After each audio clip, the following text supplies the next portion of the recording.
Bueno, entonces el tema que vamos a ver hoy, que es la segunda clase, ustedes tienen ahí en el programa, son los ecosistemas naturales y los agroecosistemas, ¿sí? Entonces, vamos a empezar, estos son los temas que vamos a tocar, ¿no? Definiciones de sistema, ecosistema y agroecosistema, componentes de un ecosistema, los límites del ecosistema, los flujos de energía y los ciclos de la materia. Y en la parte de los flujos de la energía vamos a detenernos un poco más, y en los ciclos de la materia también, ¿sí? Como este tema, o sea, hasta el año pasado lo daba Eduardo Requesens, vieron que la estructura de esta materia es un poco así colegiada, digamos, a diferencia de otras materias, está como organizada de esa manera, entonces como nos repartimos los temas que cada uno va a abordar. Y este año, o sea, lo doy yo por primera vez, así que bueno, quizás ustedes son los conejillos de India en cuanto a que quizás esté, no sé si demasiado extenso o claro, así que bueno, vamos a ir viendo cómo sale, yo espero que no sea demasiado extenso, pero bueno, sobre la marcha vamos a ir viendo y bueno, obviamente vamos a hacer una interrupción en algún momento que sea necesario, descansaremos si ustedes lo necesitan, tampoco vamos a estar las 3 horas, no se preocupen, pero no, vieron, es difícil calcular la extensión, digamos, de lo que puede ser como es una clase. Más que nada, o sea, que los temas importantes que hay que ver son estos, pero bueno, en algunos por ahí profundice un poquito más, y bueno, vamos a ver. Bueno, entonces vamos a empezar definiendo ecosistemas naturales y agroecosistemas, ¿no? Vamos a empezar por ecosistemas. Ustedes ya seguramente a esta altura muchas veces lo han visto, escuchado y saben bastante de lo que significa un ecosistema, ¿no? Si lo dividimos, el prefijo eco proviene del griego oikos, que significa casa, ¿sí? No sé si lo habían escuchado alguna vez o sabían de dónde venía la palabra ecosistema. Casa en el sentido del lugar donde uno habita, ¿no? De hecho, la palabra economía tiene la misma raíz, ¿no? Y la parte, como es la otra parte de la palabra ecosistema, sistemas, también es un término que seguramente ya en esta altura de sus carreras lo han escuchado muchas veces, ¿no? Así que, ¿alguno me podría decir qué es un sistema, cómo está formado, qué características tiene un sistema?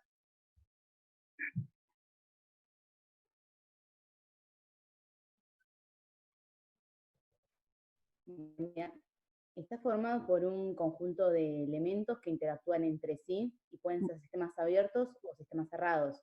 Muy bien, perfecto. Así que si hablamos de un sistema, ya de por sí estamos hablando de más de un elemento que lo componen, ¿sí? Y como dijo Silvia muy bien, esos elementos no solo tienen que conformar el sistema, sino que estar interrelacionados de una determinada manera. Perfecto. Y que bueno, y que también hay sistemas abiertos y cerrados. Muy bien.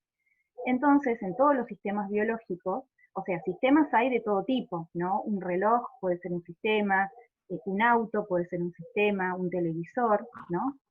En todos ellos los elementos en común están, ¿no? Un reloj está formado por una serie de elementos y esas partes están interrelacionadas, ¿no? Y al estar interrelacionadas, ese reloj, ¿para qué sirve, digamos?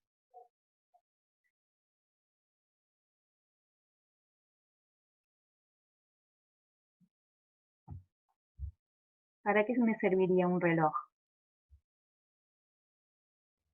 Para regular los tiempos con los que ocurren las cosas. Tal cual, para darme la hora, ¿sí? Simplemente. O, por ejemplo, un auto, ¿sí? Ni hablar, un auto, un aparato, si lo pensamos como un sistema, está conformado por un montón de piezas. Todas esas piezas, digamos, conectadas en el lugar que corresponde y de la manera que corresponde, permiten, digamos, que el auto funcione, digamos, ¿no? Y esa función sería transportar a las personas, digamos, ¿no? Así que los sistemas tienen una función, ¿sí? Si todos esos elementos los tengo, pero los tengo separados, desarmados, por más que estén todos los elementos, obviamente el sistema no funciona. Por eso es la importancia de la interrelación que hay entre esos elementos, ¿sí? Bárbaro. Entonces, bueno, acá había puesto algunas definiciones, ¿no? Arreglo de componentes físicos, un conjunto o colección de cosas unidas o relacionadas de tal manera que forman y actúan como una unidad, una entidad o un todo, ¿no? El número de componentes puede ser muy variable en un sistema, desde muy sencillos hasta muy complejos. La estructura del sistema puede ser simple o compleja, como les decía, dependiendo del número, el tipo y el arreglo de los componentes. Como decíamos recién también, los sistemas funcionan, ¿no? Si están todos sus elementos interrelacionados entre sí. Y las propiedades de un sistema no dependen solo de sus componentes, sino de la interrelación que existe entre ellos. Vieron que está esa famosa frase, el todo es más que la suma de las partes, ¿sí? Que seguramente la habrán escuchado, ¿no? Se aplica perfectamente a estas definiciones, ¿no? El todo sería el sistema armado, funcionando. Es más que la suma de las partes, porque si yo tengo todas las partes pero no las tengo interrelacionadas, el sistema no funciona, ¿sí? Bueno, y como decía Silvia también, los sistemas pueden ser abiertos, cerrados o aislados, dependiendo de la interrelación que tienen con el medio exterior, ¿no? Por ejemplo, si yo tengo un celular, ¿no? Que tiene una batería, que tiene un montón de elementos. En un determinado momento, la energía que tiene almacenada se termina y yo necesito cargar el celular, ¿no? Cargar la batería, y entonces ahí estoy haciendo una entrada de energía, ¿no? Es un sistema abierto. Bueno, ya vamos después, volvemos a hablar un poco de esto. Entonces, esta es la definición de sistema. Y acá tenemos algunas definiciones, entonces, uniendo esto de la casa, que significaba la palabra, el prefijo eco, con que los ecosistemas son sistemas, algunas definiciones de ecosistemas, ¿sí? Seguramente si yo les pidiera que describieran, que escribieran, todos podrían más o menos decir que es un ecosistema. Bueno, y acá puse algunas definiciones. Una que es la comunidad biótica y su ambiente abiótico, que en su función como sistema. Ese es de este libro, Smith, que es uno de los que vamos a utilizar. Otra definición dice que es un sistema abierto conformado por un conjunto. Disculpen un segundo, que me acordé que no sé si estoy grabando. Sí, sí, sí. Bárbaro. Pensé que no me acordaba. Sistema abierto conformado por un conjunto de las comunidades vivas y su entorno abiótico, dentro del cual ocurren movimientos de materia y energía, ¿sí? Acá yo fui marcando con negrita las palabras que se repiten en todas las definiciones, ¿no? Otra definición dice que los ecosistemas es el nivel de mayor complejidad formado por las comunidades o biocenosis y su ambiente físico y físico-químico, que es el biotopo, ¿sí? Y otra más dice que al hablar de ecosistema o sistema ecológico nos referimos a un conjunto de organismos que generan una dinámica entre sí y con las condiciones que los rodean, generando un sistema donde la energía y los materiales fluyen en un ciclo continuo, ¿sí? Fíjense, definiciones bastante diferentes en cómo están expresadas, pero siempre los elementos en común, que son los seres vivos que forman esa comunidad y el ambiente físico con el cual interactúan, ¿no? Y entonces, ahora una pregunta que les quiero hacer. ¿Por qué un ingeniero agrónomo necesita conocer el funcionamiento de un ecosistema? ¿Qué les parece?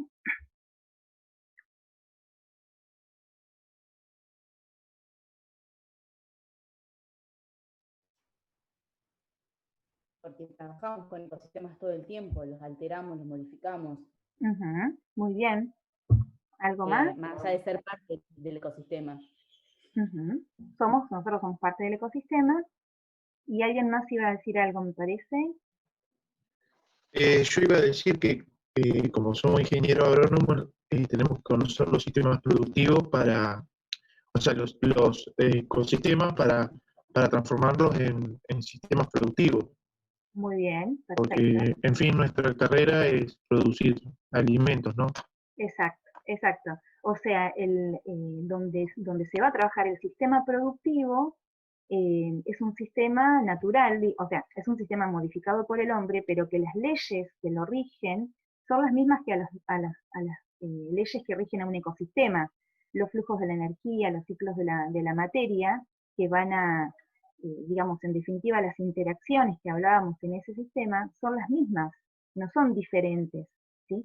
El sistema, y bueno, y esas son todas las interacciones y los principales procesos que ocurren en el ecosistema natural, son las que vamos a ver en la clase de hoy, digamos, que son los elementos que el ingeniero agrónomo tiene que conocer para saber cómo va a funcionar su sistema productivo, ¿sí? Bueno, entonces, un agroecosistema lo vamos a definir entonces, ¿no? No quiere correr. En definitiva, es nuestro ecosistema modificado para producir alimentos, ¿no?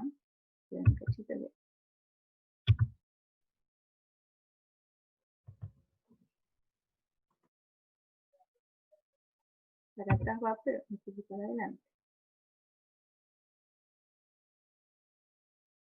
Ahí está. Entonces, acá, bueno, definiciones de agroecosistema, ¿no? Y de hecho, digamos, los ingenieros agrónomos van a trabajar siempre con agroecosistemas, o sea, sistemas naturales, pero que están modificados para cumplir una función que es la producción de bienes o servicios, ¿no? Entonces, se lo puede definir como un conjunto de componentes interrelacionados de determinada manera para cumplir un fin. Deben visualizarse como sistemas ecológicos asociados a variables socioeconómicas que tienen por fin la producción de bienes y servicios de importancia económica, ¿sí? Es una definición de agroecosistema. Todo sistema productivo es un agroecosistema. El agroecosistema debe producir, esa sería su función, digamos, ¿no?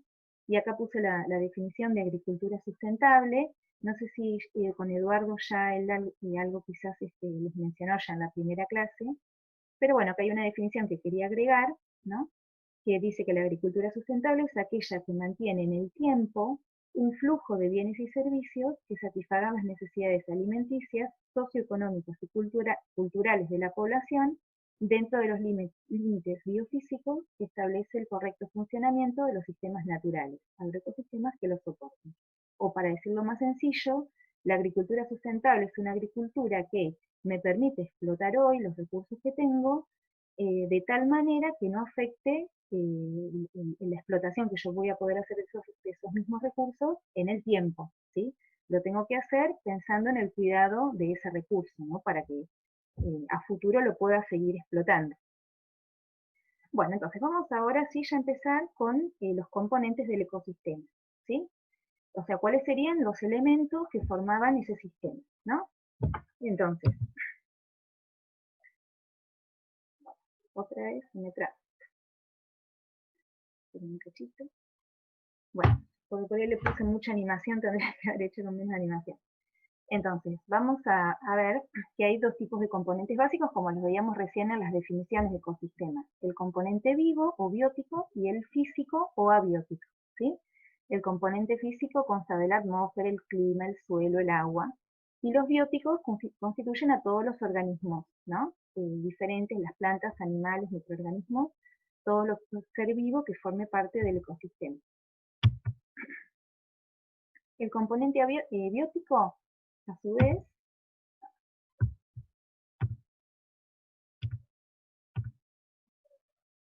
saben que mi computadora viene andando tan lenta, pero esto es más allá.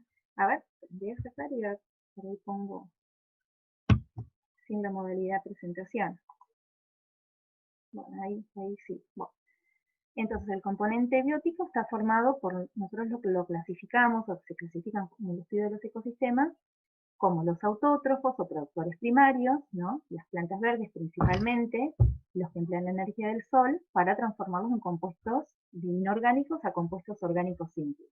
Luego están los heterótrofos o consumidores que utilizan los compuestos orgánicos que ya producen los autótrofos, ¿no? Como fuente de alimento, y hay una gran variedad de consumidores, y mediante la descomposición los heterótrofos transforman estos compuestos orgánicos complejos en compuestos inorgánicos simples que son empleados luego para, por los productores primarios, ¿no?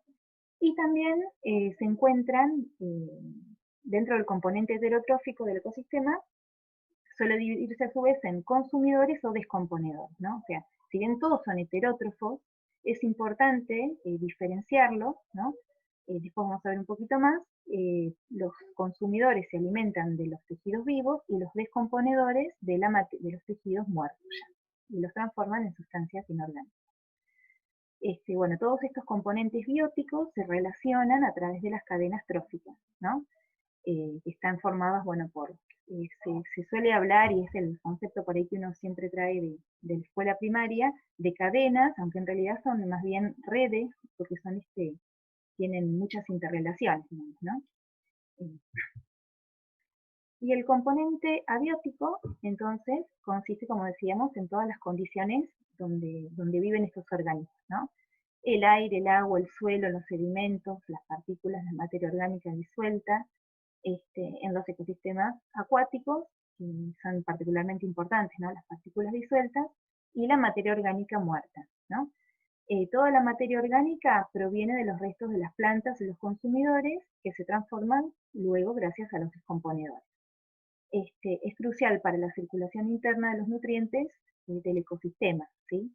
Esa materia orgánica tiene que circular. Y el motor de empuje de todo el ecosistema va a ser la energía solar, ¿no? Que fluye a través de los productores, a los consumidores y descomponedores, y finalmente se disipa en forma de calor, como ahora vamos a ver. Entonces acá puse este pequeño esquemita, ¿no? Donde tenemos esos componentes bióticos, ¿no? Los autótrofos o productores, los consumidores o heterótrofos, los descomponedores, ¿no? Interrelacionados por estas flechitas, ¿no? Y acá les quería hacer en este esquema esta pregunta, ¿no? ¿Qué estarían representando en este esquema sintético, en este pequeño modelo de un ecosistema? ¿Qué estarían representando las flechas amarillas y qué estarían representando las flechas negras? Las flechas amarillas representan energía y las negras materia. Perfecto, muy bien. ¿Y por qué te das cuenta en qué aspectos, digamos, del dibujo o del esquema, eh, qué diferencia hay, que después vamos a volver a hablar en otros momentos, ¿no? Vamos a recalcarlo, pero ¿qué diferencia hay entre cómo circula la materia y la energía?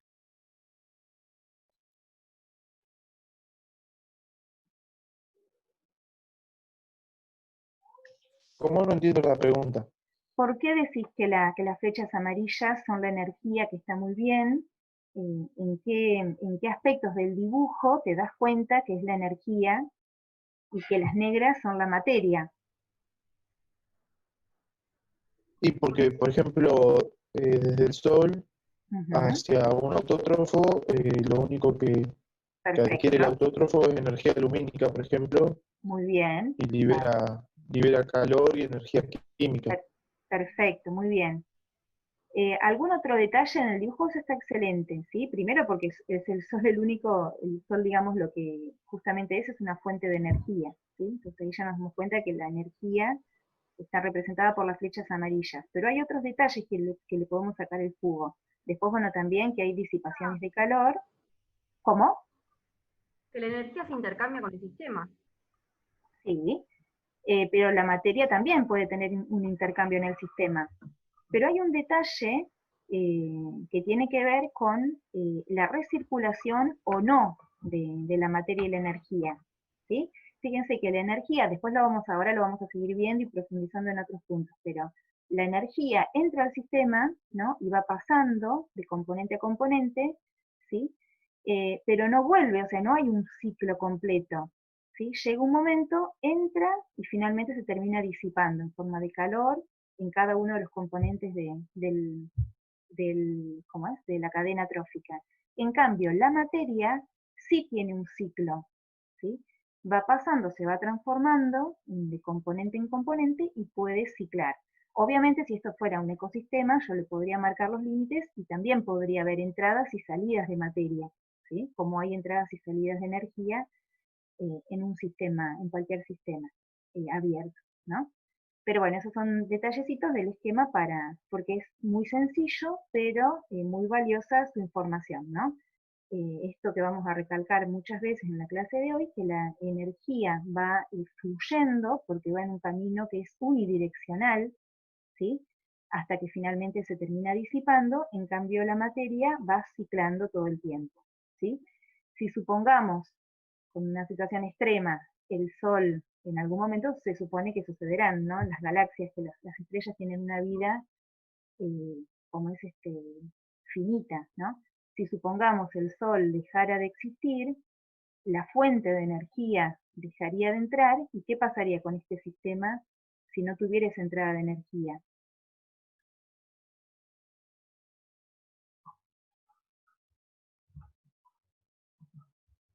Dejaría de funcionar el sistema porque falta el elemento clave que es la energía. Exactamente, o sea, sin la entrada de energía, el sistema dejaría de funcionar, ¿sí? Porque justamente como no es que entre una cantidad y luego puede recircular, necesita una entrada continua, porque va pasando, pero se va perdiendo, ¿sí? Hasta que se pierde por completo, digamos, ¿no? Pero bueno, como vuelve a entrar, el sistema sigue funcionando, ¿sí? Bueno, muy bien. Entonces, con respecto a los límites del ecosistema, el ecosistema es un concepto espacial, por lo tanto, presenta límites, ¿no? Muchas veces son difíciles de definir y se definen en función del objetivo que uno tiene de estudio, ¿no? Habiendo definido los límites, es posible observar entonces un ecosistema en el contexto del ambiente de su entorno, ¿no? Los intercambios del entorno hacia el ecosistema se denominan entradas, mientras que los provenientes del interior del ecosistema, que van al entorno, son las salidas, ¿no? Y bueno, y uno puede tener como su objetivo toda una región, ¿no? Que sea su objeto de estudio, la región pampeana, supónganse, y así, digamos, ir en escalas más pequeñas hasta tener como un sistema de estudio que sea, no sé, una huerta, o una finca, ¿sí? O una parcela de tierra, ¿sí? Supongamos incluso experimentalmente puedo tener un espacio de tierra muy pequeña donde sea, digamos, o hasta incluso obviamente una planta, ¿no? Los límites, digamos, de como es de mi ecosistema, los defino yo según mi objeto, ¿no? Lo que me interesa estudiar o ver. Y bueno, y como habíamos dicho, un ecosistema sin entradas es cerrado, y un ecosistema con entradas y salidas es un ecosistema abierto, ¿no? Un sistema abierto. Normalmente la gran mayoría de los ecosistemas son abiertos, ¿no? Y bueno, cuando se describe todos los sistemas de la Tierra, todos los ecosistemas, hay o sea, hay que pensar algún ejemplo muy complicado para encontrar, por ejemplo, vieron que se han encontrado cavernas que han estado cerradas, digamos, bueno, una vez que ya las descubren, ya no son más sistemas cerrados, ¿no? Como raros ejemplos de ecosistemas que son cerrados, ¿no? Y todos los demás son abiertos al intercambio de materia y energía. Y si uno piensa en la biosfera por completo, obviamente que es abierta a la energía, porque recibe la energía del sol, y a la materia será abierta o cerrada. ¿Qué les parece? El planeta Tierra como ecosistema.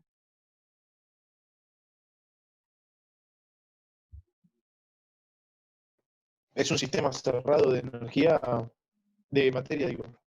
Bueno, tal cual. Pero, o sea, normalmente se considera eso, ¿no? Que es abierto a la energía, pero cerrado a la materia, porque no hay un intercambio de materia. Sin embargo, ciertos intercambios hay. Por ejemplo, llegan meteoritos, por ejemplo, con material a la Tierra, normalmente llegan, ¿no?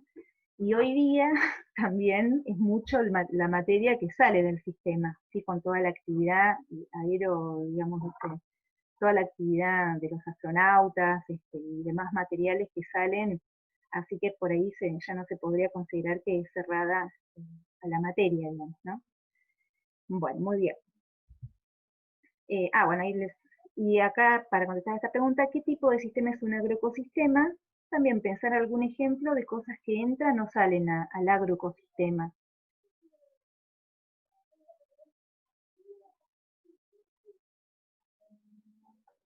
Y en ese caso sería un sistema abierto de energía y de materia, porque lo que Perfecto. produce el agrosistema, el Ujú, agroecosistema, después se distribuye por otros ecosistemas y ujú. ingresan, por ejemplo, sale alimentos e ingresan fertilizantes. Perfecto, perfecto, muy bien. Como ejemplo está claro. Bárbaro. Chicos, ahí me avisó que faltan 10 minutos para que termine la sesión. Cuando termine, nos volvemos a conectar y después más adelante hacemos un recreíto, ¿sí? Bueno, entonces ahora empezamos con la energía que fluye en los ecosistemas, ¿no? El flujo de la energía. Entonces, obviamente, algunas cosas por ahí ya las veo que las estamos repitiendo, que es que la energía obviamente es necesaria para que el sistema funcione, y que quienes rigen cómo es el comportamiento de la energía son las leyes de la termodinámica, así que ustedes seguramente ya las vieron, ¿no?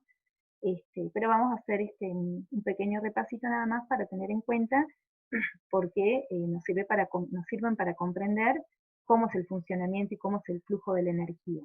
La primera ley decía que la energía no se crea ni se destruye, solo se transforma, ¿sí? La energía cambia de forma, se traslada de un lugar a otro o actúa sobre la materia de diferentes maneras, ¿no? Y a pesar de cualquier transferencia y transformación que ocurra, no se producen ganancias o pérdidas en la energía total del sistema, ¿no? Que yo hice una evaluación de la totalidad. También es importante repasar y tener presente las formas de energía potencial y cinética, ¿sí? La energía potencial es la energía almacenada, es decir, está disponible para llevar a cabo trabajos. Por ejemplo, uno puede pensar que energía potencial es la biomasa de un vegetal, supongamos, ¿no? Y la energía cinética es la energía en movimiento y funciona a expensas de la energía potencial. Si bien la cantidad de energía total no aumenta ni disminuye, la mayor parte de la energía potencial se degrada de una forma que es incapaz de realizar trabajo, ¿no? Cuando ya la energía se transforma en calor, ¿sí? Es una forma de energía que no útil, digamos, ¿no? Y a esta reducción de la energía se la denomina entropía. Con respecto a la segunda ley, ¿no? Lo que decía es que cuando se transfiere o se transforma la energía, parte de la energía adopta una forma que no puede trasladarse, que no puede aprovecharse, ¿no? En un ecosistema, a medida que la energía se transfiere de un organismo a otro organismo en forma de alimento, una porción se almacena como energía en los tejidos vivos, pero gran parte de ella se disipa como calor, ¿no? Y la entropía del sistema va aumentando, ¿no? Y que, bueno, ninguna transformación es 100% eficiente, ¿no? Acá tenemos este pequeño esquemita que representa otra vez el ecosistema con distintos niveles tróficos, ¿no?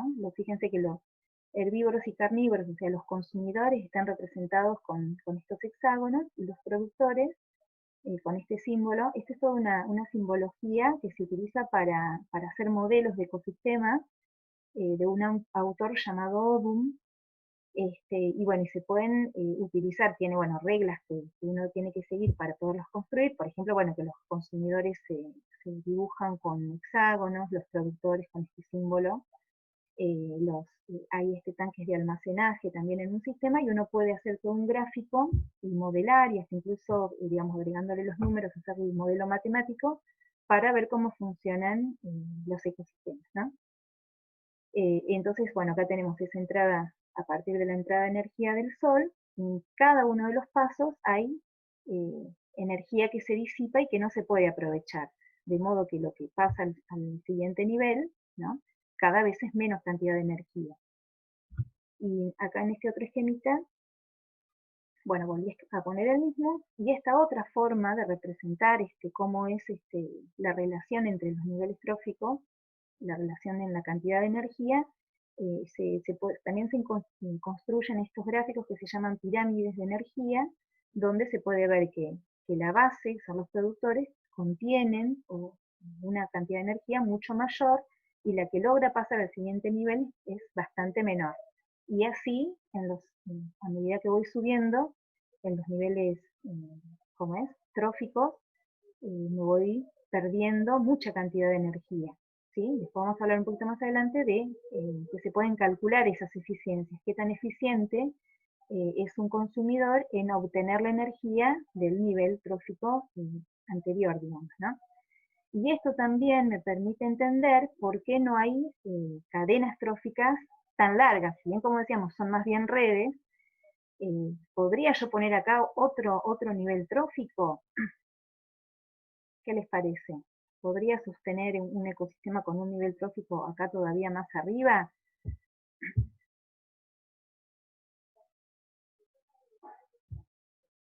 Y no, No, exacto, porque no tengo más energía, digamos. Para poderlo sostener, digamos, me quedé sin energía suficiente como para poder sostener un nivel trófico más, digamos, ¿no? Bueno, luego, entonces esto como una conclusión de lo que decíamos hasta recién, los sistemas vivos son sistemas abiertos, ¿no? Con una permanente entrada de energía mediante la radiación solar, que proporciona los medios necesarios para contrarrestar la entropía, ¿no? Y estos sistemas vivos, cuando hablamos de sistemas vivos, nos podemos referir desde un organismo, desde una célula, o un pequeño ecosistema o un gran bioma, digamos, ¿no? O un agroecosistema. En todos ellos ocurre lo mismo, ¿no? Necesitan esa entrada de energía para que pueda funcionar. Entonces, a ver, un cachito. Se me parecía medio. Entonces, la producción primaria es un parámetro muy importante, ¿no? Que me sirve para ir cuantificando esa energía, digamos, ¿no? El flujo de energía en un ecosistema comienza con el aprovechamiento de la luz solar por parte de los autótrofos, y es la energía fijada mediante el proceso de fotosíntesis, es lo que se llama producción primaria, ¿sí? De esto, bueno, ustedes se acordarán que ya se tienen más o menos fresco cuando vimos fotosíntesis en fisiología, ¿sí? Que hablamos de esta producción primaria. Y entonces vamos a diferenciar en producción primaria bruta o neta, ¿sí? La producción primaria bruta es la tasa total de fotosíntesis o la energía asimilada por los autótrofos, todo lo que lograron fotosintetizar. Pero los autótrofos, o sea, luego de que fotosintetizan una determinada cantidad de energía y fijan ese carbono, necesitan gastar en el mantenimiento del organismo. Entonces, hay una parte que se respira, y lo que me resta es lo que se llama la producción primaria neta. ¿Sí? ¿Se acuerdan? Entonces se puede hacer esta relación. La producción primaria neta es igual a la producción primaria bruta menos la respiración. ¿Sí? Esto lo trabajamos en el trabajo práctico de Sach, si recuerdan, o bueno, quedó ya hace unos cuantos meses atrás, pero les debe sonar. Y entonces, las unidades en las que se mide la producción, que esto también lo vimos en fisio, son unidades de energía por unidad de superficie, ¿sí? Y por una unidad de tiempo, ¿sí? También puede expresarse, en vez de en unidad de energía, en unidad de biomasa, ¿sí? Unidad de materia orgánica seca. ¿Sí? Cualquiera de las dos se utilizan para medir todo tipo de producción. Ya en un chiquitín se está por cortar. Entonces, después decíamos que la cantidad de materia orgánica acumulada que se encuentra en un área es lo que se llama la biomasa en pie, ¿sí? Todo lo que ha logrado acumular hasta un determinado momento, pero la biomasa se analiza, ¿cómo es? Sin unidad de tiempo, ¿sí? Lo que hay en un determinado momento, yo puedo medir de un sistema. Y se expresa en unidades de masa sobre superficie, ¿sí? Entonces, si nosotros viéramos un mapa mundial de la producción primaria de los distintos ecosistemas, veríamos que obviamente no es parejo en el planeta, ¿no? Hay lugares con mucha producción, ¿no? Que son estos que están en color verde oscuro, en estas regiones del planeta, y lugares con bajísima producción, ¿no? En distintos puntos del planeta, ¿sí? Entonces, digamos, esto se explicaría, digamos, por que hay factores que limitan a la producción, ¿sí? La producción, o sea, no es pareja, por más que hay plantas y organismos autótrofos en todo el planeta, no en todos lados, o sea, hay lugares donde hay no solo la cantidad, sino los tipos de organismos, más allá de que haya diversidad en ese sentido, no todos, por más que tuviera, digamos, los mismos tipos de autótrofos, no todos pueden producir de la misma manera en los distintos puntos de la Tierra, ¿no? Y eso se explica por los factores que limitan a la producción, que principalmente son la temperatura, la luz y los nutrientes, ¿sí? En los ecosistemas terrestres, que son los que estamos haciendo hincapié. Entonces, la producción primaria neta aumenta con el incremento de la temperatura y la precipitación anual, ¿sí? Eso ya lo sabemos, ya lo hemos venido, también lo hemos trabajado, visto un poco desde otro punto de vista en fisiología, ¿no? el aumento de la temperatura media anual se relaciona directamente con la radiación solar anual interceptada en un sitio y la longitud de la estación de crecimiento, ¿sí? Entonces, sitios con mayores temperaturas medias anuales van a tener mayores tasas de fotosíntesis y se relacionan con periodos de tiempo más prolongados en los que pueden producir fotosíntesis, ¿no? Entonces, y por otro lado, eso en cuanto a la temperatura, y cuanto mayores precipitaciones haya en un lugar, más agua disponibles van a tener para la transpiración, más van a poder fotosintetizar y van a producir más, ¿no? Entonces, la influencia de ambos... ¿Cómo? ¿Querían agregar algo? No sé si alguien dijo algo o...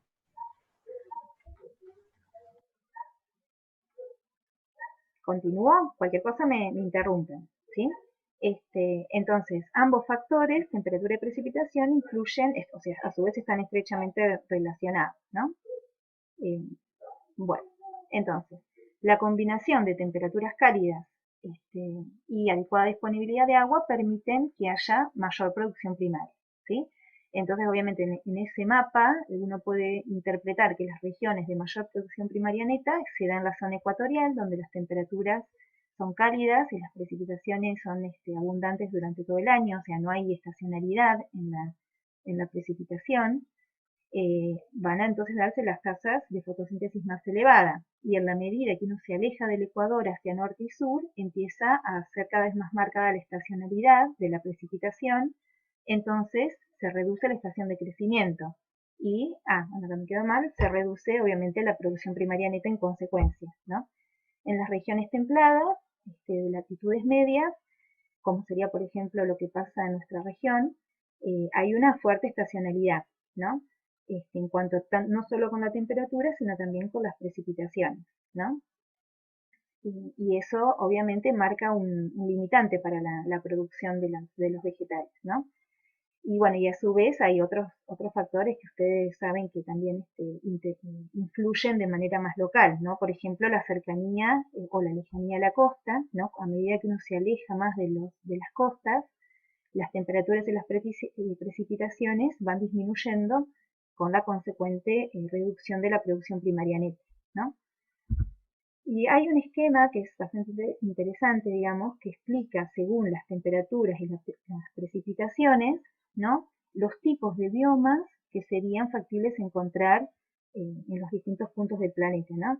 Entonces, obviamente, con las temperaturas, estas son temperaturas medias, con las máximas temperaturas medias y las máximas precipitaciones medias anuales, puedo sostener un ecosistema de gran productividad como es un bosque tropical lluvioso o una selva, ¿sí? Y en la medida que esas temperaturas o precipitaciones van disminuyendo, me permitirían sostener otro tipo de biomas con menor productividad, ¿no? Por ejemplo, con temperaturas medias de, no sé, 10, 15, entre 15 y 20, y precipitaciones. Esto, digamos, es un esquema general y global. Uno, por ejemplo, nosotros acá en Las Pampas tenemos precipitaciones bastante más elevadas y sin embargo no tenemos, el bioma que domina no es el bosque, ¿no? Sino que es la pradera, ¿sí? Así que bueno, es una aproximación, digamos, a los biomas que se podrían sostener con estos dos factores limitantes más importantes, ¿no? Obviamente con las bajas precipitaciones se relacionan con los desiertos, que pueden ser cálidos o fríos, como la tundra, ¿no? Y bueno, las praderas y sabanas que estarían en una situación intermedia, y bueno, como decíamos, la situación con las mejores condiciones de precipitaciones y temperaturas corresponderían a las selvas o bosques tropicales. Y acá fíjense en este cuadrito, también es un cuadro también para analizar, para ver un poco, tener alguna noción de cómo es esa producción en los distintos ecosistemas, ¿no? Las selvas tropicales son las que tienen las mayores producciones, y bueno, si los comparamos, bueno, y acá faltarían por ahí algunos de menores producciones, como por ejemplo, bueno, un desierto o una estepa, pero fíjense, las tierras de cultivo tienen producciones más grandes que como es que un pastizal, bueno, y se van digamos, viendo, digamos, la gran diferencia que hay en la producción. Esto sería un dato de biomasa, o sea, la cantidad de materia vegetal creada, obviamente en las selvas y bosques que tienen los organismos, los vegetales que lo conforman, eso después lo vamos a ver un poco más adelante, en otro tema que también voy a dar yo, que son las comunidades. eh, si comparamos en cuanto a biomasa entre un árbol y un pasto, obviamente que los árboles tienen una mayor biomasa, mucha mayor biomasa que los pastizales, digamos, ¿no? Como sería la tierra de cultivo o pastizales naturales, digamos, ¿no? Y este índice que es interesante también ahora simplemente a título de analizarlo nada más, es la producción primaria neta dividido la biomasa, ¿sí? Porque esa biomasa es quien está fotosintetizando y produciendo todo el tiempo, ¿no?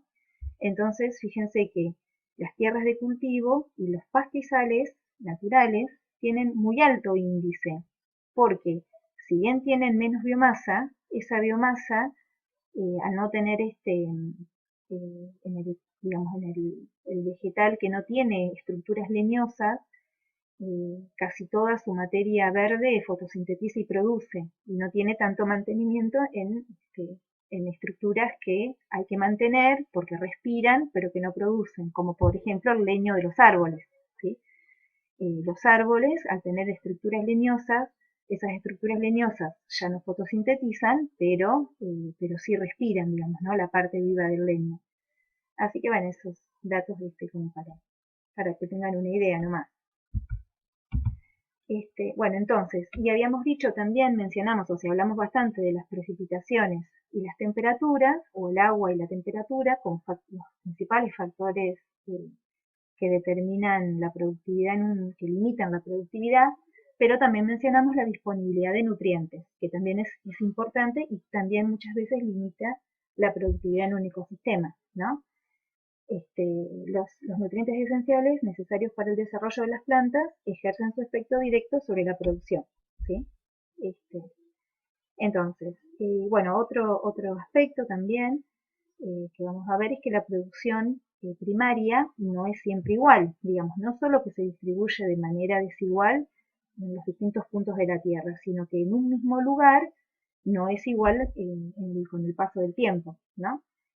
La fotosíntesis y el crecimiento de las plantas son afectadas por las variaciones estacionales, ¿no? Cuanto mayores sean esa estacionalidad, más importante es esta variación en el tiempo, ¿no? Las regiones con inviernos fríos o estaciones húmedas y secas, separadas, cuentan con periodos de letargo vegetal durante el cual la producción primaria se detiene, ¿sí? Lo que puede pasar acá en nuestra región, digamos, ¿no? Tenemos la época en los pastizales naturales, ¿no? Eh, una época donde hay mucha menos producción porque todos los vegetales, no es que hacen cero fotosíntesis, ¿no? Pero como es la producción es mucho menor. Uno, digamos, todos los que tienen casa con pasto y que les toca cortar el pasto, bueno, lo saben muy bien, la frecuencia del corte del pasto en el verano y en el invierno. En el invierno por ahí uno lo corta y pasan, no sé, mes y medio y no hace falta volver a cortar, y en el verano hay que cortar el pasto todas las semanas o en periodos más cortos todavía, ¿no? Eh, y bueno, y las variaciones anuales en la producción primaria de una zona pueden asociarse a la variación climática. Y este era un esquemita nomás para mostrar, en este caso, la influencia de la precipitación, ¿no? En este trabajo que se fue haciendo a lo largo de varios años, ¿no? Y donde acá están el rendimiento y acá las temperaturas. Y acá dice, los periodos de clima cálido y seco dan lugar a una baja producción primaria. En este caso no fue tanto la temperatura, sino el descenso en la disponibilidad de agua.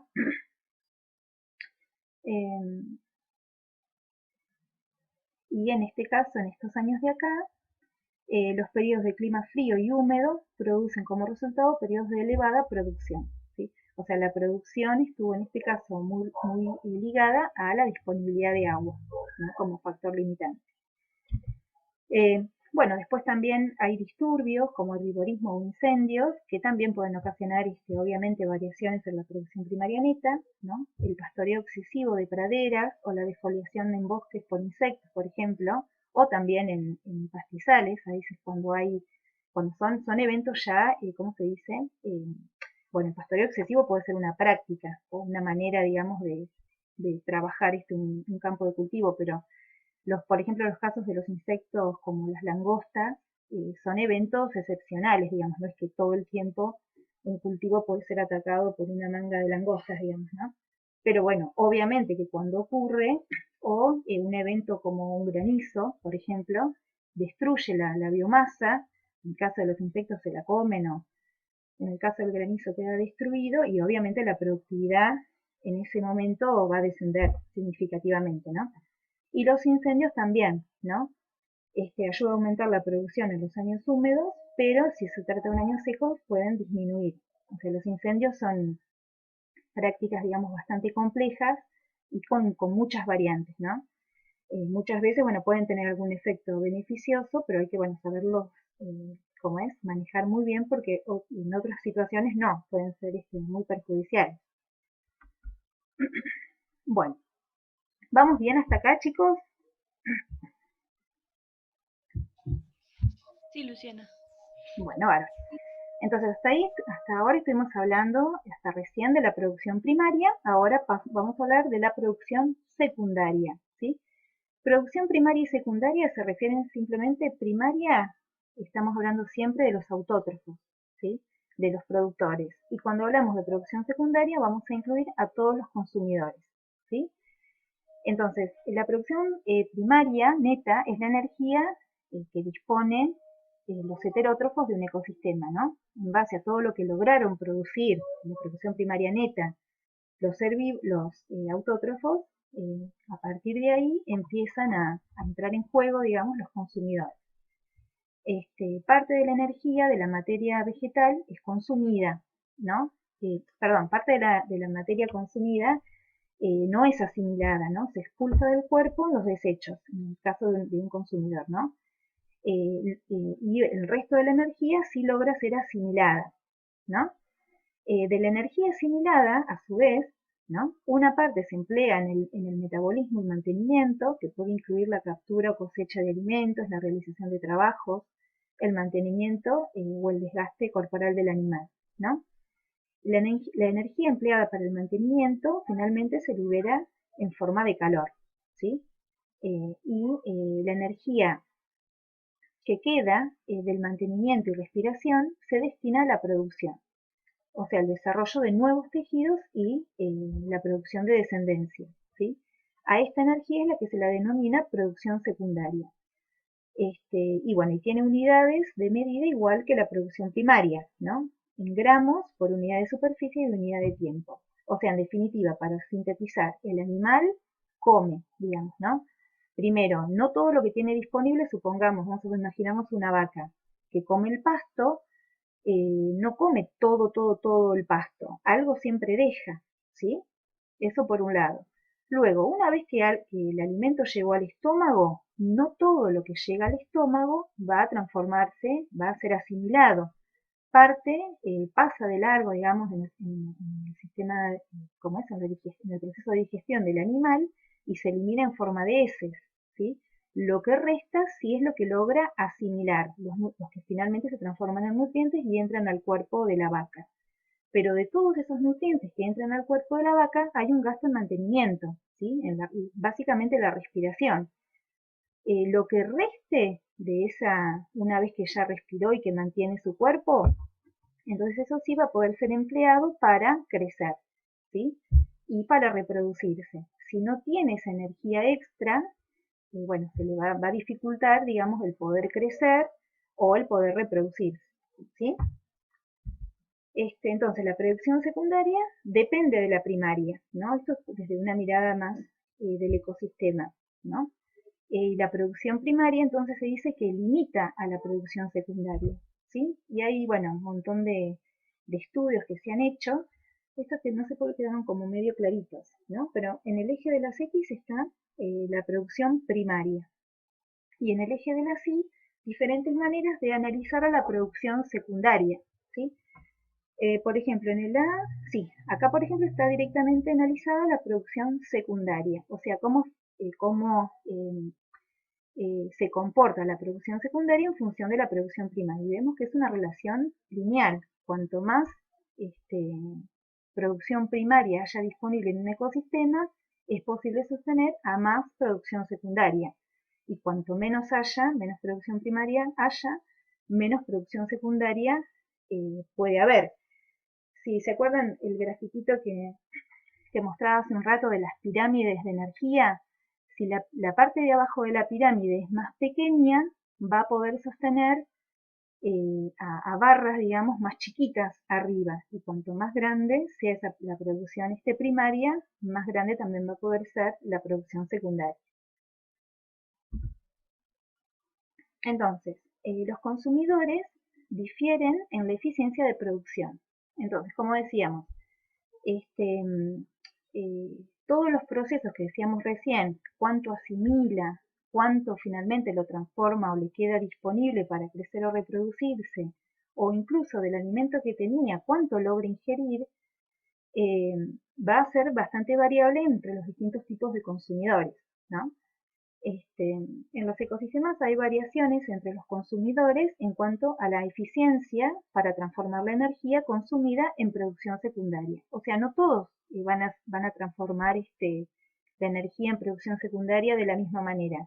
Así como uno podía hablar en vegetales, en distintos cadenas de fijación, como por ejemplo una planta tipo C3, una planta tipo C4, en los consumidores también hay una gran diversidad de cómo va a ser su desempeño en lograr asimilar el alimento, ¿sí?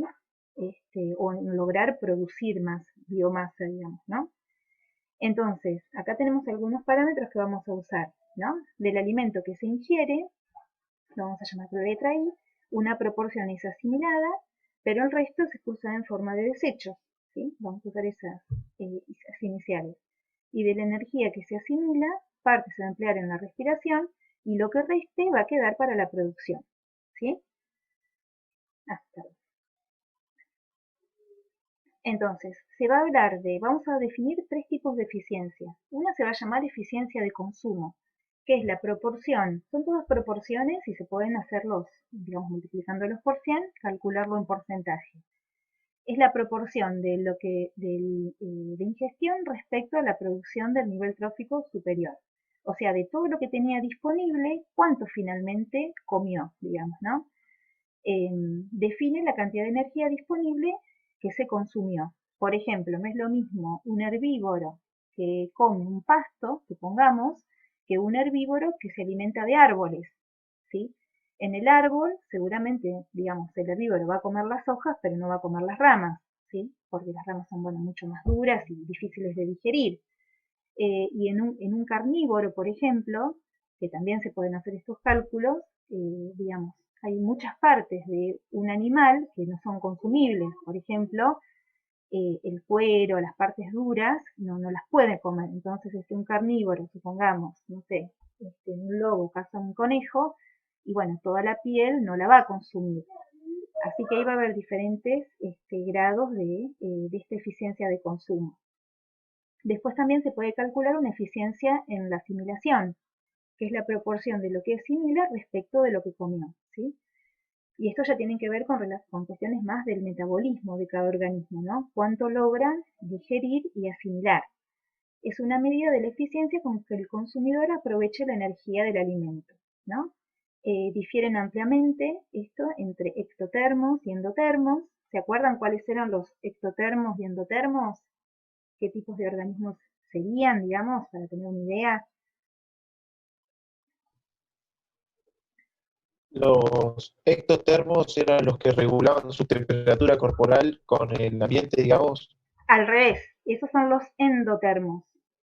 Y los ectotermos serían los que no controlan, digamos, como que su temperatura está más relacionada con el ambiente. O sea, se pueden calentar al sol, como supongamos un lagarto, pero si no tienen de dónde obtener energía, no tienen un mecanismo interno como los endotermos para mantener la temperatura corporal.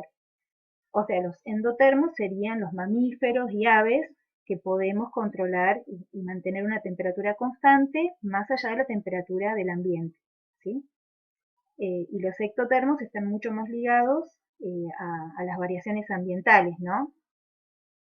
Entonces, los endotermos son más eficientes que los ectotermos. Ah, estoy viendo ahí algunas letritas que me faltan, después las voy a arreglar.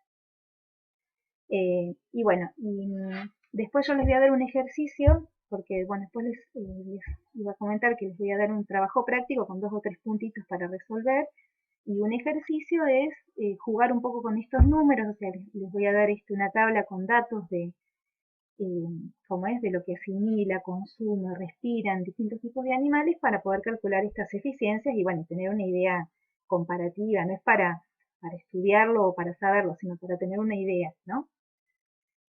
Bueno, y por último decíamos tenemos la eficiencia de producción, que es la proporción de la producción respecto de lo que asimila, ¿no? Es una medida de la eficacia con la que el consumidor incorpora la energía asimilada en la producción secundaria. La eficiencia de producción varía principalmente de acuerdo con la clase taxonómica. También acá tiene que ver con los diferentes tipos de organismos consumidores, ¿no? Los invertebrados en general presentan eficiencias elevadas de asimilación, de producción, ¿no? Y entre los vertebrados, los endotermos, que tienen un elevado gasto en mantener la temperatura corporal, tienen entre 1 y 2% de eficiencia en la producción. O sea, una eficiencia en la producción muy baja porque tienen un alto mantenimiento de su cuerpo, ¿sí? El tener que mantener la temperatura elevada, perdón, la temperatura elevada no, la temperatura constante, hacen que, bueno, que tenga un gran gasto metabólico, y ese gran gasto metabólico se, digamos, traduce en que sobra poco, por decirlo así, para poder crecer y reproducirse, ¿no? Entonces, en términos generales. En el caso de los endotermos, el tamaño corporal también afecta, digamos, ¿no? a esta proporción. Acá puse como una síntesis de estas eficiencias, ¿no? Si miramos acá en herbívoros y carnívoros, digamos, como estas eficiencias de consumo, asimilación y producción son muy semejantes, digamos, ¿no? Y para los autótrofos también existen eficiencias que tienen que ver obviamente con, por ejemplo, la eficiencia en la intercepción de la luz, que tiene que, digamos, se calcula teniendo los valores de todo lo que incidió, lo que finalmente logró capturar la planta. Esto tiene que ver con qué tipo de planta es, en cuanto si es planófila, erectófila, si es una planta que se encuentra arriba en un dosel, por ejemplo, o que está más sombreada, ¿no? Entonces ahí va a ser la eficiencia en cuanto a esa planta, por ejemplo, una planta de sombra, seguramente si la comparamos con una planta de sol, va a tener una alta eficiencia de intercepción, porque está adaptada a que la luz que le llegue la pueda utilizar, digamos, ¿no? Y bueno, también hay una eficiencia de fijación, ¿no? Que tiene que ver con la casilla, con los ciclos de carbono que utiliza, de todo lo que finalmente le llega, cuánto logra fijar. Y de conversión de la energía fijada, cuánto finalmente logra transformar en producción primaria neta, digamos. Y bueno, y se pueden hacer estos esquemas, digamos, ¿no? Donde se analizan estos flujos, ¿no? Los flujos de energía por los niveles tróficos y de esa manera se pueden cuantificar, ¿no? Entonces yo tendría acá la cantidad de energía disponible que venía del nivel trófico anterior, digamos, ¿no? Logra entrar, acá digamos podríamos decir que el animal come, algo del alimento queda sin consumir, o sea que directamente no ingresa. Acá estaría, por ejemplo, como les decía, en el caso del carnívoro, la piel del animal que no pudo comer, los huesos, sus partes duras. Y en el caso de un herbívoro, todo lo del vegetal que estaba comiendo, que no comió por diversos motivos, ¿no? Finalmente, de lo que logró ingerir, parte sale como restos, ¿sí? Y lo que queda es lo que asimila. Y de lo que asimila, una parte la gasta en mantenimiento, acá lo representamos con la respiración. Y lo que sobra finalmente es la producción secundaria de ese organismo. Bueno, A ver, me parece por ahí. Seguimos un cachitito más y ahora en un ratito ya hacemos un descanso, ¿sí?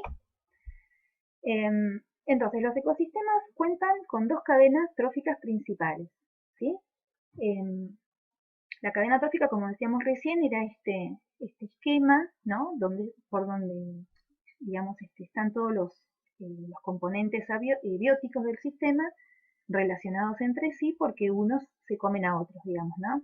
Entonces hay productores primarios, hay herbívoros o consumidores, y bueno, dentro de herbívoros y demás consumidores, digamos, o sea, el segundo lugar serían los herbívoros y luego vienen todo el resto de los consumidores, que son, digamos, hay una gran diversidad y tipos distintos de consumidores.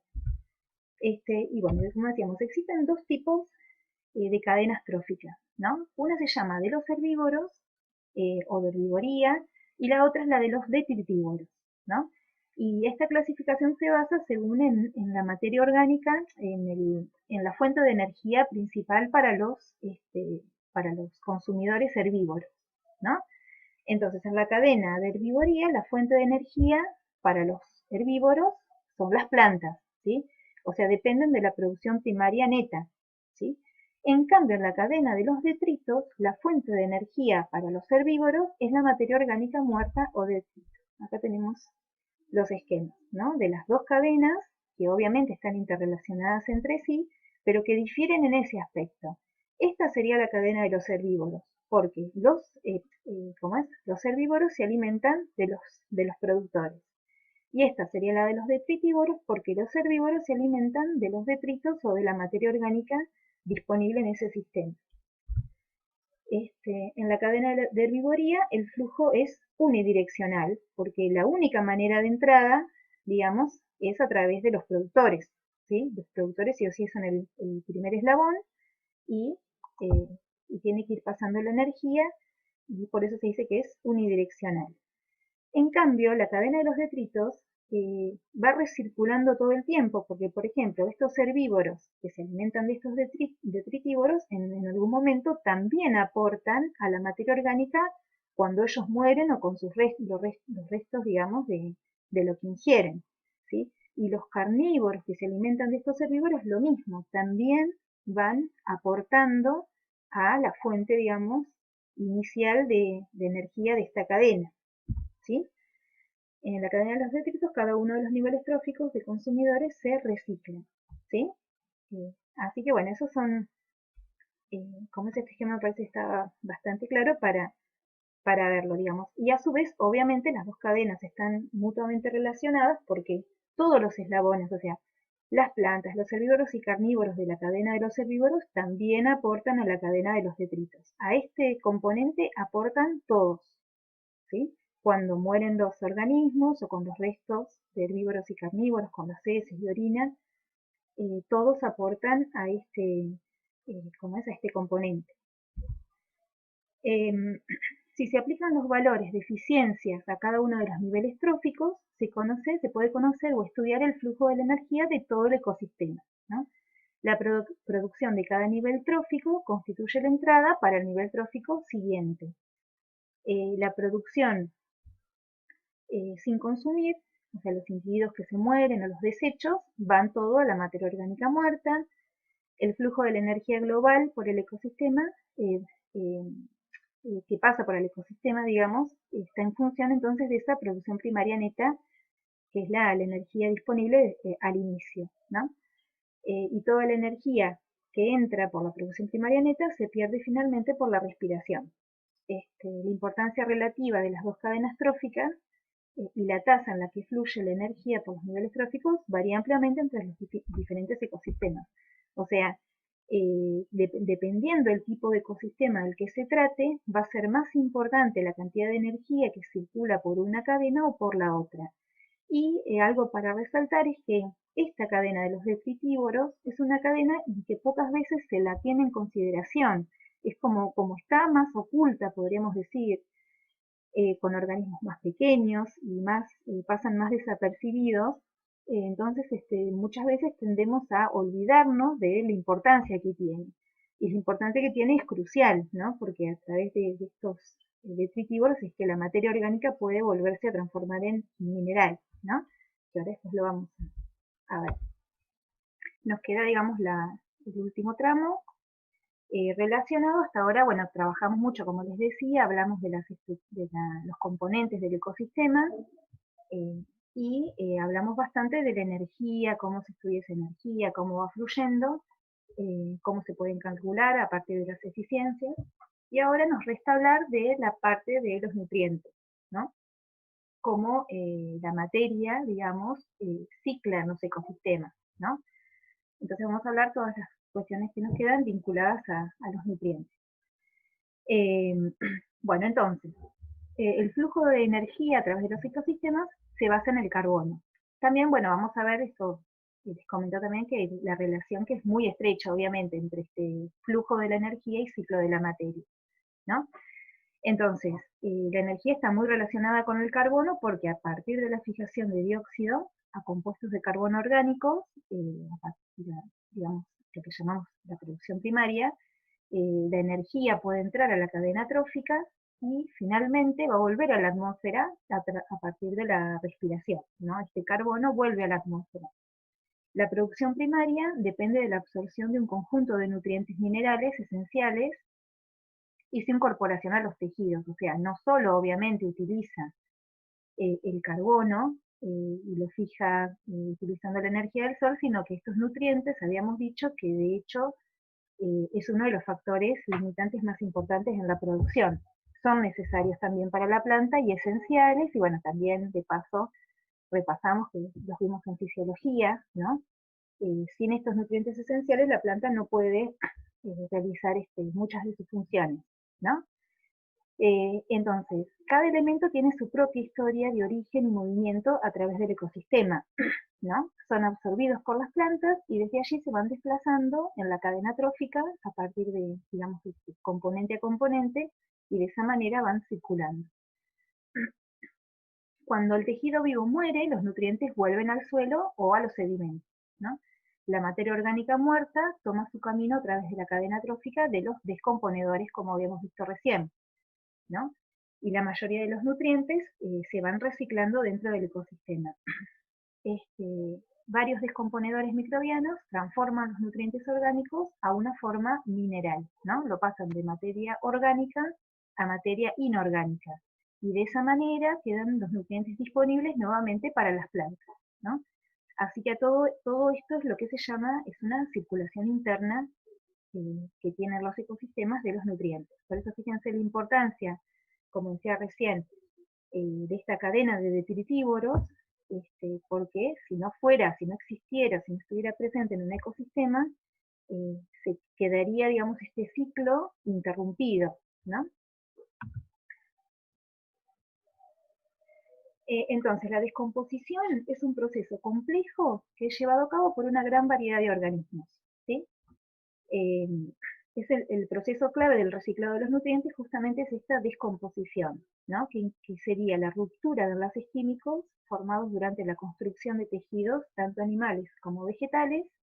Primero se construyen y en la descomposición se destruyen, ¿no? Hacemos el camino, podríamos verlo como un anabolismo y un catabolismo, ¿no? Si estuviéramos pensando en el metabolismo de una célula, ¿no? Mecanismos de construcción en la producción y de destrucción en esta descomposición, ¿no? Y entonces supone la liberación de la energía fijada y la conversión en nutrientes inorgánicos. Incluye muchos procesos como la lixiviación, fragmentación, cambios en la estructura física y química, ingestión y excreción de productos de desecho, ¿no? Por parte de estos descomponedores. Y como decíamos, hay gran variedad de organismos y los podemos dividir como en grandes grupos, ¿no? Los descomponedores microbianos, por un lado, que son las bacterias y hongos, y los detritívoros, que incluyen una gran variedad de animales, principalmente, que se alimentan de la materia orgánica muerta, incluso de estiércol, ¿no?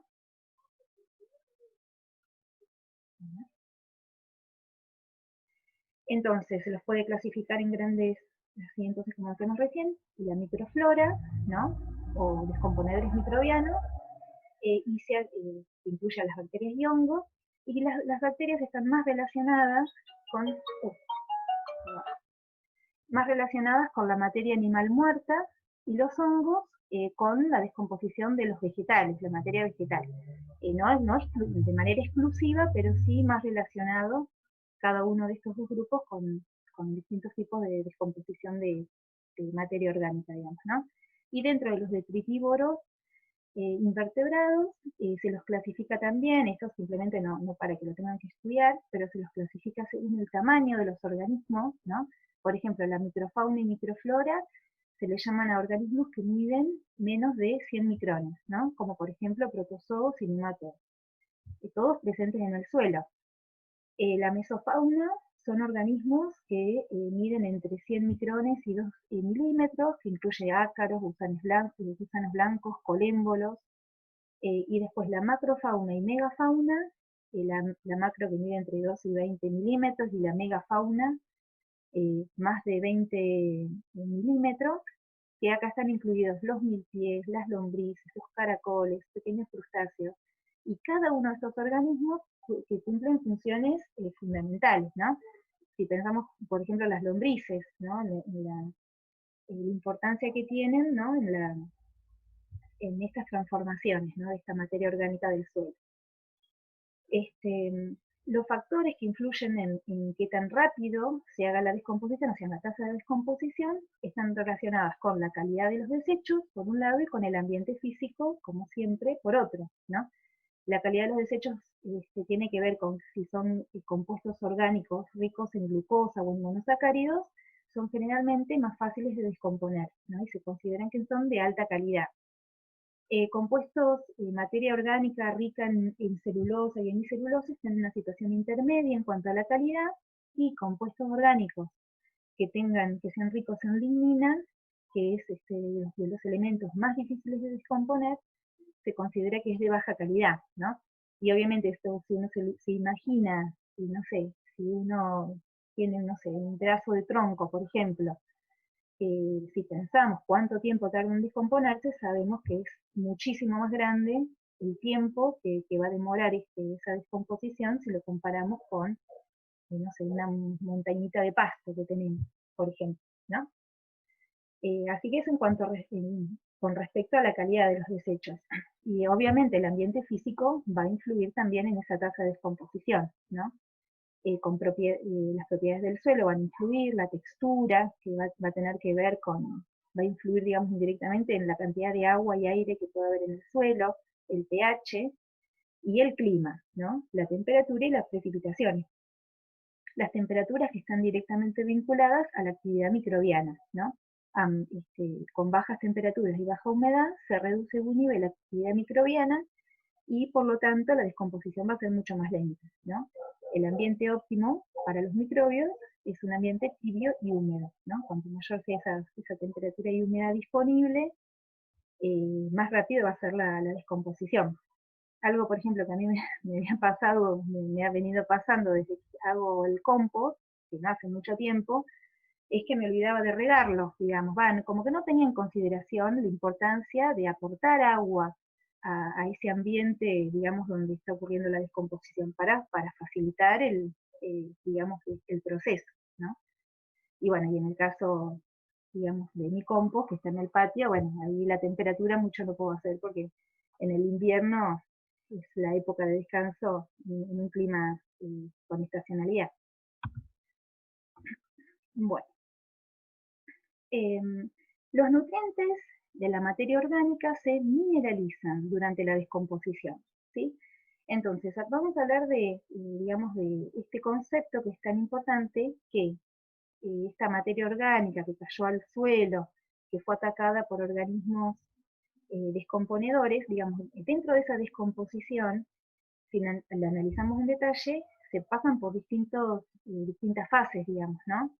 Y tiene que llegarse finalmente a la mineralización, que es la transformación que realizan estos componedores microbianos del nitrógeno y otros elementos contenidos en los compuestos orgánicos a formas inorgánicas, ¿sí? En este último paso esa materia orgánica que fue primero cortada en pequeños pedacitos, y participaron toda esa diversidad de organismos que mencionábamos antes en distintas etapas. A medida que esa materia orgánica se fue haciendo cada vez más pequeña, también los microorganismos y los invertebrados, como es que participaron en esa destrucción del material, hasta que finalmente, y esto sí es una actividad exclusiva de bacterias y hongos, se pasa, digamos, tiene el último paso de la cadena, que es transformarlo en minerales, ¿no? Y también existe otro proceso en el suelo que está ocurriendo al mismo tiempo, que es la inmovilización, ¿no? Porque esos organismos, esas bacterias y hongos, a la vez que producen, que mineralizan, también necesitan absorber nutrientes, ¿no? Entonces la inmovilización es la absorción y asimilación del nitrógeno mineral y otros nutrientes por parte de los descomponedores microbianos para su propio crecimiento y reproducción, ¿no? Ambos procesos están ocurriendo a medida que los descomponedores consumen la hojarasca. Y entonces a veces se puede calcular una tasa de mineralización neta haciendo la diferencia, ¿no? Si es más grande la mineralización que la inmovilización, entonces van a haber minerales disponibles. Pero hay situaciones donde la inmovilización es más grande que la mineralización. Y entonces, en definitiva, en ese suelo hay falta de nutrientes, porque los nutrientes están, pero están formando parte de, del cuerpo, digamos, de estos descomponedores que lo han asimilado, ¿no? Entonces, los procesos claves de los ecosistemas influyen en la tasa de circulación de los nutrientes, ¿sí? El ciclo interno de los nutrientes depende de los procesos de producción primaria y descomposición. La productividad primaria realiza la transferencia de nutrientes inorgánicos a orgánicos, y con la descomposición el paso inversa, ¿no? El pasaje de estos nutrientes orgánicos a inorgánicos, ¿no? Y las tasas a las que estos dos procesos ocurren influyen directamente en las tasas en las que los nutrientes circulan, ¿sí? Entonces, por ejemplo, acá tenía dos esquemas, ¿no? Que muestran cómo, por ejemplo, si yo tengo un nivel elevado de disponibilidad de nutrientes, eso va a influir en que que haya una gran asimilación de esos nutrientes por parte de las plantas, y los vegetales van a tener una elevada concentración de nutrientes, ¿sí? Va a haber un alto nivel de producción primaria neta, y eso va a influir en un nivel elevado del retorno de nutrientes al suelo, ¿sí? Hay muchos estudios que se hacen de la calidad de la hojarasca que se produce a partir de un determinado organismo vegetal, ¿no? Y la tasa de mineralización va a ser elevada porque esa microbiota, esos hongos y bacterias van a mineralizar, y como va a haber muchos nutrientes disponibles, no lo van a inmovilizar, ¿no? Y entonces digamos, habría un ciclo positivo, podríamos decir, en cuanto a otro tipo de, digamos, lo que yo me interesa, digamos, es poder producir, digamos, y tener una elevada producción neta, por ejemplo, ¿no? Que pueda tener vegetales, que me interese que crezcan bien, que crezcan mucho, que produzcan mucho grano. Y bueno, y obviamente podría ocurrir lo mismo, digamos, de la manera inversa, si yo tengo un bajo nivel de disponibilidad de nutrientes, ¿no? Si tengo pocos nutrientes, va a haber poca asimilación de nutrientes por parte de las plantas, que va a influir en una baja producción primaria neta y de baja calidad, ¿sí? Va a haber un bajo nivel de retorno de nutrientes, y bueno, y así se puede continuar con el ciclo, ¿no?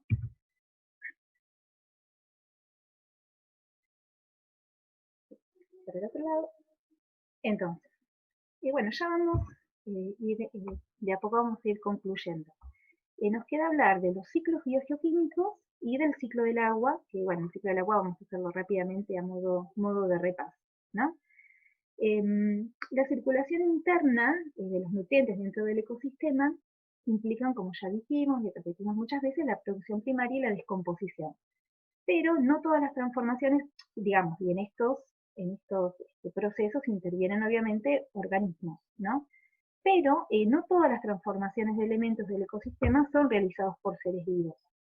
Muchas de las reacciones químicas que ocurren tienen lugar en componentes abióticos del ecosistema, como la atmósfera, el agua, el suelo y la roca madre.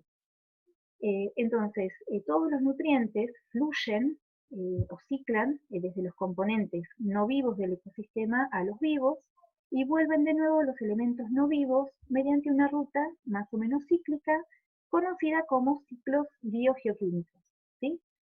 Que se llaman así con tantos prefijos porque intervienen seres vivientes, como lo vimos recién, y en cada ciclo en particular hay ciertos procesos llevados a cabo por seres vivientes que son muy importantes. Geo, porque también interviene la roca y el suelo, y químico por los procesos químicos que intervienen, digamos, en estas transformaciones. Entonces, a los ciclos biogeoquímicos se los clasifica en dos grandes categorías y se los denomina ciclos biogeoquímicos gaseosos y sedimentarios, según la fuente principal de entrada de nutrientes al ecosistema. Este es el criterio que se utiliza para clasificarlos, ¿no?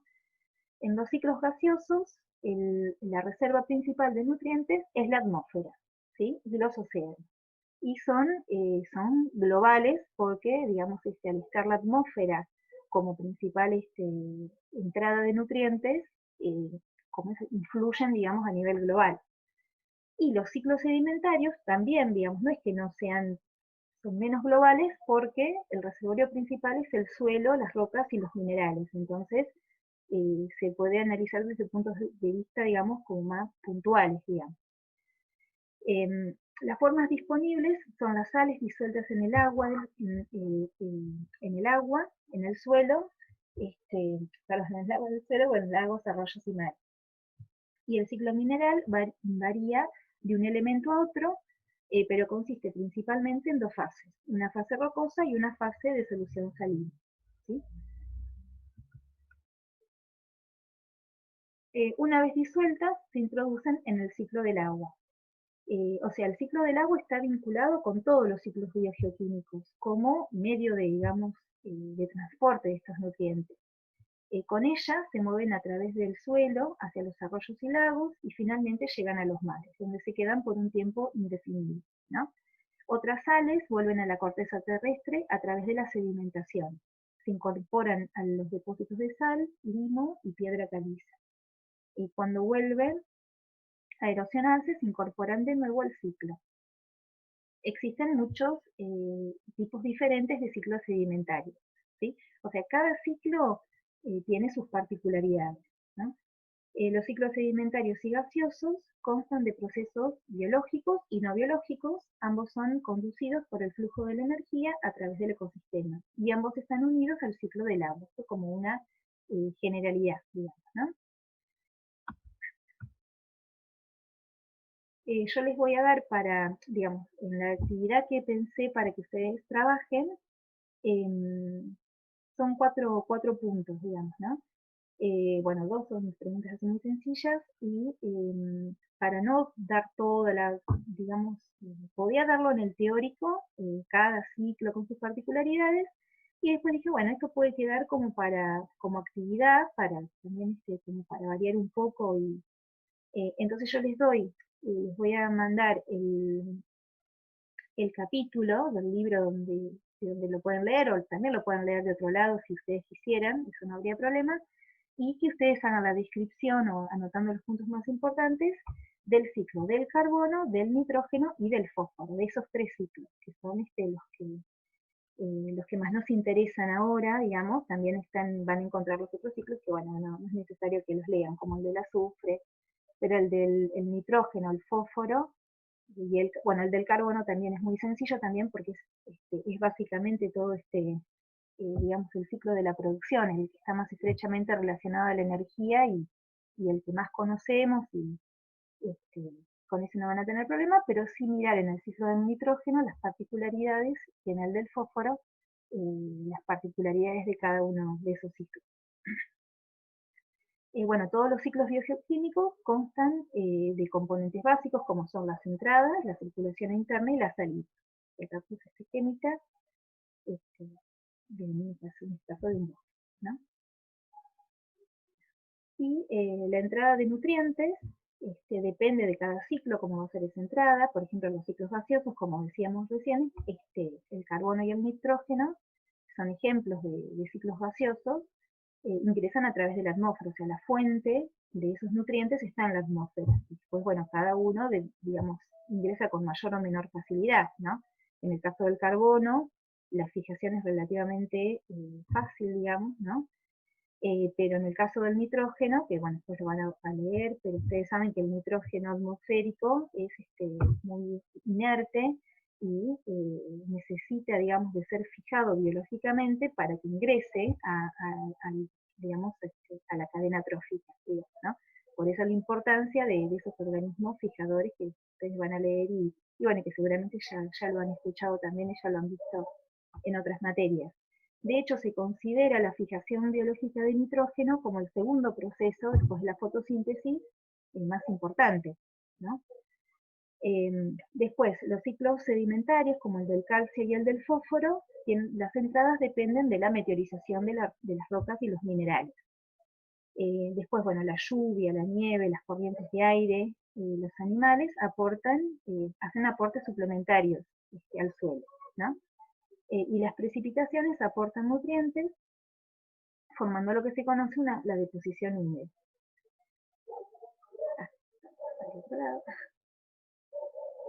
Las salidas de los nutrientes, ¿no? Eso se dan con respecto a cómo entran al ciclo biogeoquímico. Las salidas implican la pérdida de ese nutriente del ecosistema, ¿sí? Puede ser la exportación de nutrientes, bueno, representa un problema y por eso debe ser importante. Esto, digamos, es importante en el sistema productivo, ¿no? Tener conciencia, digamos, de la pérdida de esos nutrientes, porque tiene que ser, tiene que ser repuesta de alguna manera, ¿no? La exportación puede suceder de distintas maneras, por ejemplo, en forma de materia orgánica, por ejemplo, en un bosque, las hojas que van cayendo de los árboles pueden irse, en vez de quedar como para formar parte de la materia orgánica, a través de flujos de agua. También los herbívoros, digamos, si hay herbívoros, si están dentro del mismo sistema y se quedan en el sistema, bueno, la materia orgánica permanece en el sistema, pero si hay herbívoros que consumen en un lugar y salen del ecosistema, ahí es una manera, digamos, de exportar materia, de exportar nutrientes. Los cultivos en los cultivos hay cantidades considerables de nutrientes que se extraen con la cosecha, obviamente, digamos, ¿no? Porque todo se va a extraer, digamos, ¿no? Todo no, quiero decir, una gran cantidad de los nutrientes que sacaron del suelo, que formaron parte de la biomasa vegetal, y sus granos y hojas, lo que sea, luego justamente el objetivo de ese cultivo es poderlo extraer. Así que es importante tenerlo en cuenta para saber que tiene que ser repuesto, ¿no? Estas pérdidas deben ser reemplazadas mediante la aplicación de fertilizantes o hay, digamos, otros caminos y otras maneras, ¿no? Para que ese ecosistema, que ese agroecosistema no se empobrezca, digamos, ¿no? Los incendios también, bueno, dependiendo de su intensidad, eliminan la vegetación y convierten la biomasa y la materia orgánica en ceniza. La pérdida de nutrientes, digamos, se produce pérdida de nutrientes a través de la volatilización y las partículas que son aerotransportadas. La adición de las cenizas al suelo modifica las propiedades biológicas y químicas. Muchos nutrientes se vuelven más disponibles, ¿no? Y el nitrógeno de la ceniza se mineraliza rápidamente. Lo que pasa, como hablábamos hoy anteriormente, hay que tener muchas consideraciones con respecto a ese manejo. Porque, por ejemplo, si no son absorbidos, están disponibles, pero es una disponibilidad pasajera o, digamos, tiene que haber vegetales que lo puedan aprovechar, ¿no? Si no, pueden perderse, pueden lixiviarse, y perderse.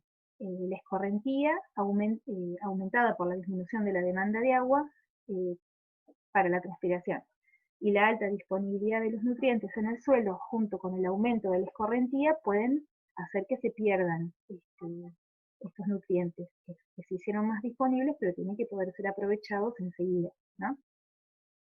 Bueno, y para finalizar, acá puse un esquemita que, bueno, se lo saqué de la presentación que había hecho antes Eduardo Requesén, para repasar el ciclo del agua. Yo primero dije, bueno, no, el ciclo del agua ya seguro que lo saben, pero dije, bueno, por las dudas, vamos a repasarlo, ¿sí? ¿Alguien se anima a comentar, digamos, cuáles serían los pasos del ciclo del agua, que nos sirva como repaso, como para refrescarlo un poco, que por ahí seguramente lo deben haber visto en otras materias?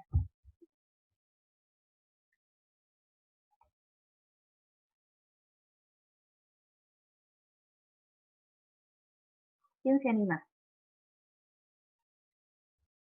Está medio como, el dibujo está como medio desorganizado, pero vamos a empezar yo por acá.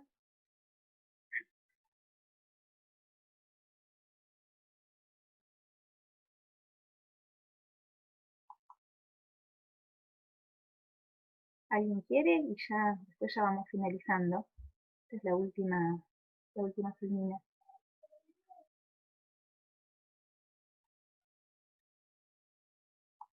Lo han visto, ¿no es cierto? En otras materias, sí.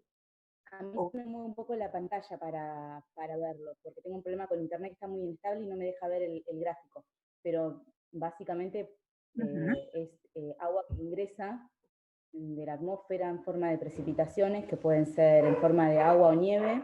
Muy bien, y ahí tiene, no veo bien la imagen, más o no menos importa, no importa porque, tal cual, porque la imagen tampoco está tan clara. Bien, después es agua que se puede infiltrar o escurrir. Perfecto, muy bien. La infiltración. Y puede evaporarse también, obviamente, se evapora o se evapotranspira por las plantas. Muy bien, y perfecto. Tiene, bueno, debería haber algún lugar tipo reservorio de agua, que puede ser lagos, ríos, arroyos, para que el agua quede superficial, de donde se va a evaporar también, y lo que se infiltra generalmente va a la napa.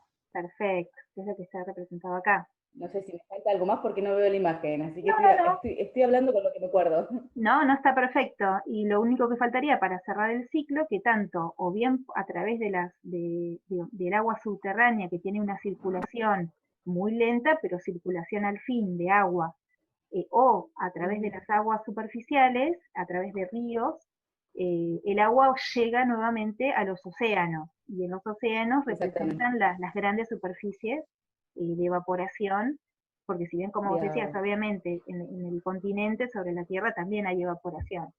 Pero las grandes superficies de los océanos representan significativamente grandes masas de nubes que se van creando, digamos, y que van hacia los continentes y descargan en los continentes.